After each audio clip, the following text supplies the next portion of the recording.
या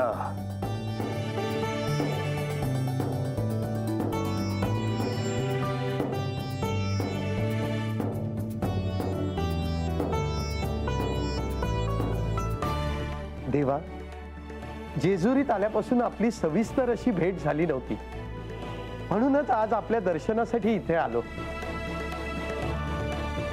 आपल्या ध्यान साधनेत आम्ही व्यत्यय आणला नाही ना? नाही तिम्माशे। श्री खंडेराय म्हणजेच महादेव आणि महादेव म्हणजे श्री खंडेराय आहेत। आजवर हे सत्य यांना ठाऊक होतं, पण आता ते मलाही कळालं आहे। माझ्या हातून काही चूक झाली असेल तर मला क्षमा करा। नाही, तुमच्या हातून कुठलीच चूक नाही घडली। कन्येच्या संसारासाठी तुम्ही तिला सहाय्य करायचा विचार केला, हे अयोग्य नाही। कोण कोणाची आई आणि कोण कोणाची लेक हा प्रश्नच आहे देवा। माझ्या पोटी साक्षात पार्वती देवींनी म्हाळसेच्या रूपाने जन्म घेतला, ह्यातच मी कृतकृत्य झाले।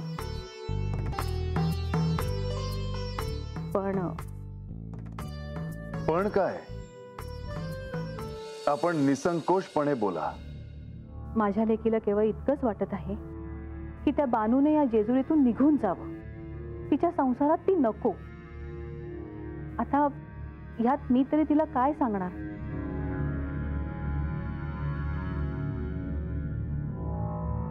देवा, आता तुम्हीच ह्यातून काहीतरी मार्ग काढावा। म्हाळसेला जे काही हवं आहे ते शक्य होणार नाही, हेही तुम्ही समजून घ्यावं। देवा, हे सारं माझ्या बुद्धीच्या आकलना पलीकडचं आहे, पण खरंच यातून काहीच मार्ग निघणार नाही का? म्हाळसाला होणारा त्रास बघवत नाही आता। परंतु हे सारं काही तिच्याचमुळे होतं आहे, हे ध्यानात घ्या।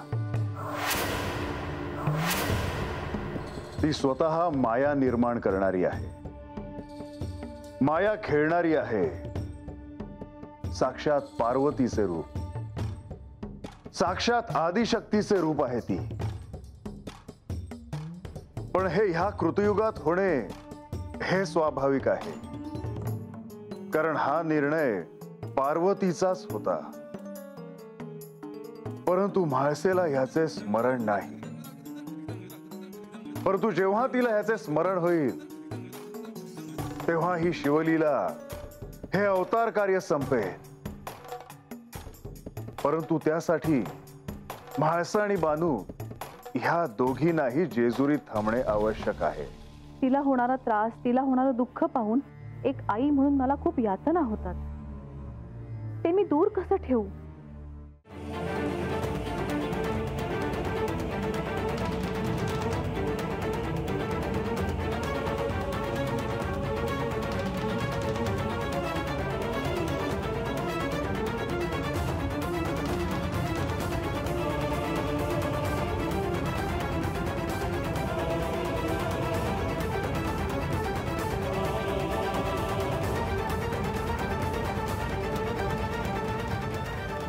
इंद्रदेव यावे।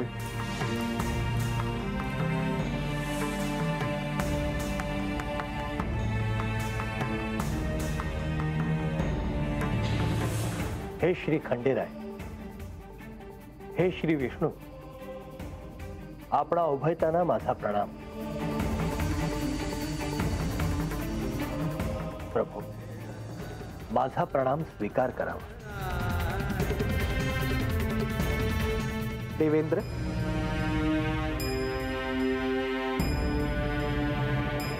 इंद्रदेव, तुम्ही जेजुरीत आलात हे उत्तम झाले। देवा, आपण मला आमंत्रण पाठवून इथं बोलावून घेतलं, पण खरं सांगायचं तर आपण बोलावलं नसतं तरी देखील मी येणारच होतो। कृतयुगामध्ये आपण श्री मार्तंड भैरवाचा अवतार धारण केला। मणी आणि मल्ल यांचा संहार करून साऱ्या सृष्टीची आपण त्यांच्यापासून मुक्तता केली। या त्रैलोक्यावर असलेले दैत्यांचे साम्राज्य निर्दालून ते आपण पुन्हा देवांना देवविले। मला माझे इंद्रपद आपल्यामुळेच परत मिळाले आहेत. नारायण नारायण. आणि म्हणूनच या दिवसात सर्वत्र षडरात्रोत्सव साजरा केला जातो. हो,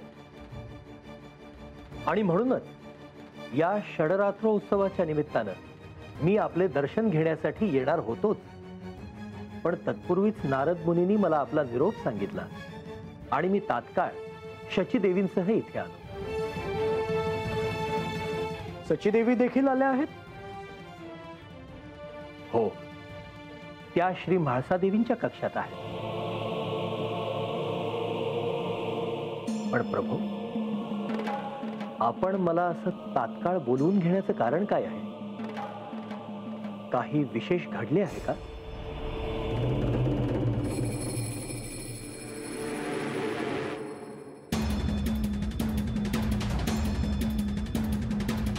देवेंद्र, श्री म्हाळसा देवींना बानूने जेजुरीत असणं नको आहे. बाणाईने जेजुरी सोडून जावं असा त्यांचा हट्ट आहे. श्री म्हाळसा देवींचा राग का आहे हे आपण सर्वजण जाणतो. पण देवा, आता यामध्ये आपण हस्तक्षेप कसा काय करू शकतो?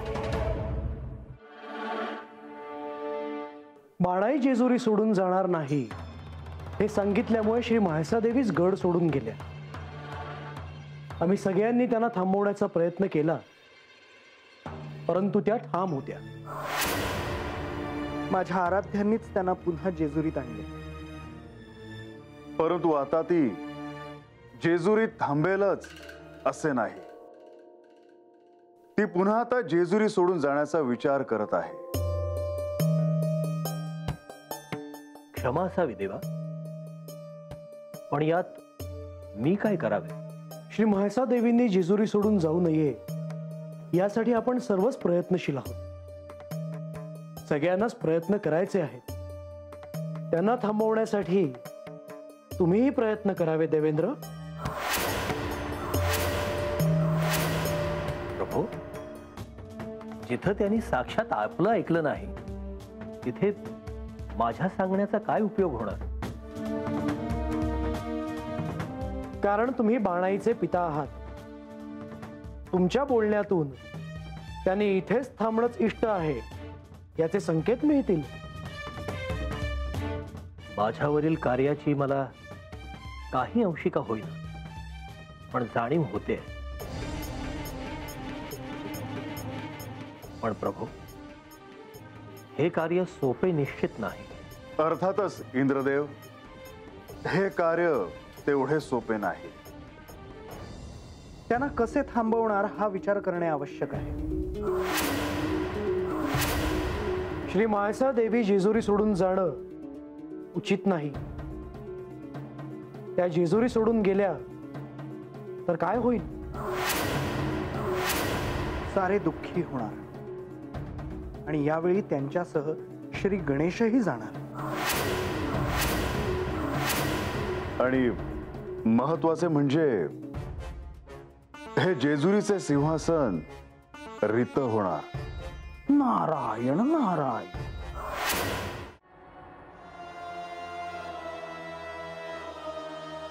हे काय केलं तुम्ही? माता पिता आहात ना माझे. माता पित्यांनी जर कन्येला नमस्कार केला तर मला पाप लागेल. मला देवांच्या पायाशी ही भेट द्यायची आहे बघा. काय भेट आहे?